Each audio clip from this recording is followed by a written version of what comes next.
Bonjour, bienvenue dans Parlons peu, parlons sexe sur Doctissimo. Aujourd'hui, je vais vous parler de l'absence de désir chez les hommes. Savez-vous qu'un homme sur 5 préfère se passer de sexe que de son smartphone et que pour 40% d'entre eux, c'est leur première source de plaisir?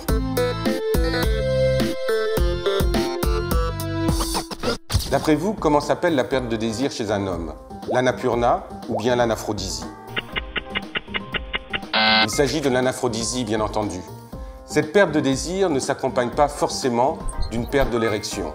Un homme peut continuer à avoir des érections, à être vigoureux et à être sans désir. Inversement, un homme peut ne pas avoir d'érection et néanmoins ressentir du désir. J'ai une autre question pour vous.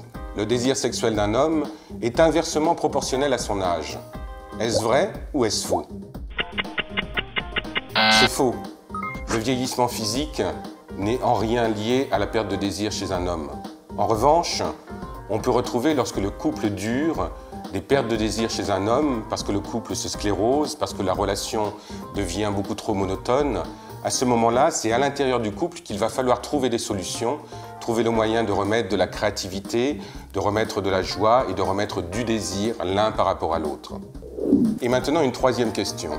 À votre avis, les causes physiques entraînant la perte de désir chez un homme entre 30 et 50 ans concernent 5% d'entre eux, 50% d'entre eux ou bien 90% d'entre eux? La réponse est 5%. Pour tous les autres hommes, les raisons vont être psychologiques. D'une part, il y a la peur de la femme, qui peut être un facteur très important.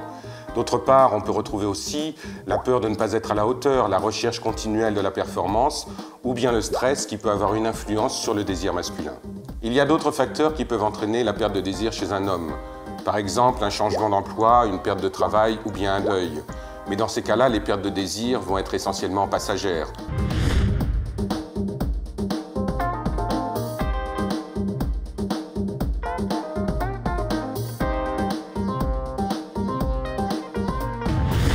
Si vous prenez plus de plaisir à la masturbation qu'à l'acte sexuel en lui-même, cela peut vouloir dire que vous avez perdu confiance en vous et perdu confiance dans la relation avec l'autre. Dans ce cas-là, il ne faut pas hésiter à consulter et en parler à un sexothérapeute ou à un sexologue. Il m'arrive souvent d'entendre des hommes me parler d'alternance entre des moments de désir sexuel intense et des périodes d'abstinence. Cela n'est pas du tout pathologique. Cela peut vouloir dire que pendant les périodes d'abstinence, l'homme est beaucoup plus focalisé sur sa vie professionnelle par exemple. Tant que le désir est là, même s'il est là par intermittence, cela laisse entendre qu'il y a une libido qui circule, qui est présente, et on n'est pas du tout dans la pathologie. Et pour finir, je vous rappelle l'histoire de cet homme dans le sud de la France qui a été condamné à 10 000 € d'amende pour ne pas avoir honoré sexuellement sa femme alors qu'ils étaient ensemble depuis 21 ans.